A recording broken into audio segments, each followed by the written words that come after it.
Ce texte de l'Évangile est un peu dérangeant et nous nous demandons si c'est juste pour les consacrés, ceux qui ont donné toute leur vie à Dieu, que ce texte a été écrit, que Jésus a prononcé ces paroles, ou si c'est pour chacun de nous.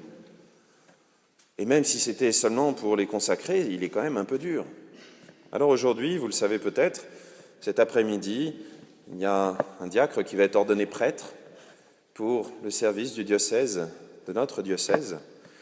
Et on a envie de croire que ce texte est seulement pour lui. Et pourtant, même si c'est seulement pour lui, on se dit, attends, ça veut dire quoi? Qu'il ne doit plus s'occuper de sa famille, qu'il doit laisser les morts se débrouiller tout seul, qu'il doit partir sans faire des adieux. Pourtant, ce soir, je peux vous garantir qu'il va y avoir une grande fête, non pas pour faire des adieux, mais pour dire qu'il est heureux d'être prêtre et il va rester dans sa famille. Détail en passant d'ailleurs, si vous avez envie que l'un de vos fils, par exemple, soit souvent à la maison, il faut mieux choisir qu'il devienne prêtre. Enfin non, c'est pas vous qui choisissez, mais il faut mieux qu'il devienne prêtre plutôt qu'il se marie. Parce que souvent, quand on se marie, on part je sais pas où, alors que quand on est prêtre, on reste dans son diocèse toute sa vie et on n'est jamais à plus d'1 heure de route de la maison de ses parents, donc ça permet d'être à la maison souvent. Alors que quand on est marié, il faut s'occuper de sa famille, de sa belle famille, de sa propre famille. C'est plus rentable d'avoir des fils prêtres. Je ferme la parenthèse. Ce texte est un petit peu bizarre. Il nous dit, mais celui qui met la main à la charrue et regarde en arrière n'est pas fait pour le royaume des cieux. Ça va peut-être vous étonner, mais ce texte est fait pour chacun de nous.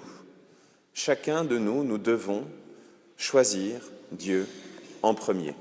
Comme disait Sainte Jeanne d'Arc, qui n'est pas passé loin, en allant jusqu'à Rouen, « Messire Dieu, premier servi ». Et là, nous nous demandons si, pour servir Dieu, nous devons haïr le monde. Oui, souvent dans l'Évangile de Jean, par exemple, Jésus utilise le mot « monde » dans un sens un peu bizarre. Il dit de ses disciples, il prie pour ses disciples en disant « Père, je te prie pour eux, ils ne sont pas du monde, mais ils sont dans le monde. » Et ça veut dire quoi? Est-ce que ça veut dire que nous devons détester ce monde et qu'on y est, pour un temps, mais qu'enfin, un jour, on sera libéré et qu'on sera au royaume des cieux? Pour le comprendre, nous devons aussi comprendre ce mot « chair » qu'on a entendu dans la deuxième lecture, où saint Paul semble opposer le corps et l'esprit, puisqu'il dit « les tendances de la chair s'opposent à l'esprit, les tendances de l'esprit s'opposent à la chair ». Attention, ceci est une dangereuse hérésie qui oppose une partie spirituelle qui serait censée être plus haute, plus belle, plus grande, et une partie corporelle qui serait censée être plus basse. C'est une vieille hérésie qu'on appelle la gnose, qui a été un peu revivifiée par le New Age, vous savez, tous les courants de dévisseurs, de fumeurs, de machins, bref. Nous, parmi les choses que nous croyons à la résurrection de la chair. Et nous croyons que, grâce à notre baptême, un jour, nous ressusciterons corps et âme. Et donc le corps n'est pas quelque chose de mauvais si le bon Dieu l'a créé pour la vie éternelle.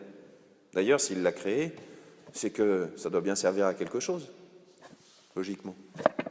Mais nous devons quand même être attentifs à ne pas nous mettre du côté de la chair, mais nous mettre du côté de l'esprit. La chair dont parle saint Paul, c'est tout ce qui est créé et qui s'oppose à Dieu, tout ce qui est créé et qui nous retient loin de Dieu. Vous savez, un grand penseur, je ne sais plus lequel, c'est facile de dire, bref, un grand penseur disait que le monde aujourd'hui, parce qu'il n'a plus peur de l'enfer, est trop attaché au monde, trop attaché au bien matériel, et parce qu'il est trop attaché au bien matériel, il n'a plus peur de l'enfer. Ne vous inquiétez pas, je ne vais pas vous refaire toute une prédication sur comment on risque de brûler en enfer, les flammes éternelles. Non, mais je vais essayer de vous expliquer pourquoi le monde est à la fois quelque chose de beau, mais un danger. Quand on parle de chair, souvent, on entend péché de chair, c'est-à-dire tout ce qui se rapporte à des histoires d'adultes. Parce qu'il y a des enfants qui écoutent, on ne va pas faire de dessin, vous m'avez compris. Pourtant, je vous l'ai dit tout à l'heure, le corps n'est pas une chose mauvaise. Mais justement, si le corps et la beauté, par exemple, nous détournent de Dieu, de notre devoir et de nos engagements, dans ce cas-là, c'est quelque chose de mauvais. Mais si la beauté est ce qui nous conduit à un engagement vrai, le mariage, alors la beauté et même le corps et même l'attirance qu'il peut créer sont quelque chose de beau. Oui, nous pouvons utiliser d'une manière ou d'une autre ces choses que Dieu met à notre disposition. Dans la première lecture, on a entendu parler de liberté. Et nous devons la deuxième lecture, nous devons être attentifs à ne pas utiliser mal ce mot de liberté. Vous voyez, le monde, la chair, la liberté, tout ça, c'est un peu le même problème avec des mots qu'on utilise mal et qu'on comprend mal. Si vous demandez à un drogué ou à un fumeur, par exemple, au hasard, s'il est libre, il va vous dire « oui, je suis libre, je fume, j'ai décidé, je fume, je suis libre », alors qu'en réalité, il est esclave. La vraie liberté, c'est justement être capable de ne pas être esclave de ces différentes attirances, de ces différentes tensions, de ces différentes choses qui nous semblent être des biens. Et un bon critère pour ça, c'est est-ce que ça nous détourne du vrai bien? Par exemple, le repos. C'est une bonne chose pour notre corps, pour refaire nos forces.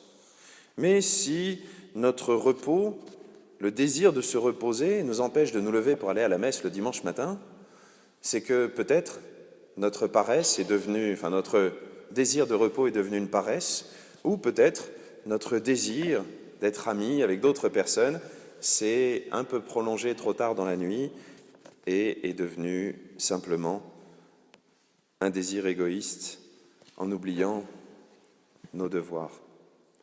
Vous voyez, toutes ces choses qui sont bonnes en elles-mêmes, mal utilisées, peuvent devenir mauvaises.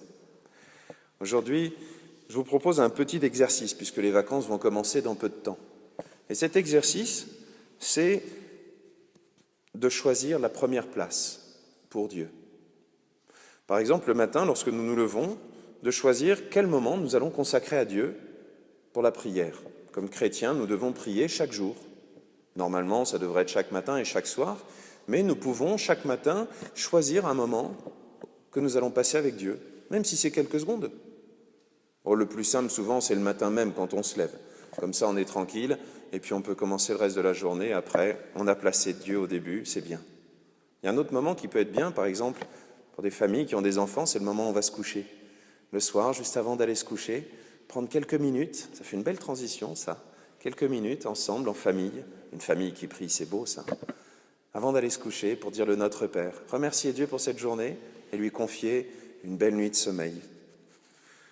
Ça peut être une bonne chose, un bon moyen, pendant ces vacances qui viennent, de choisir chaque matin le moment que nous voulons offrir à Dieu.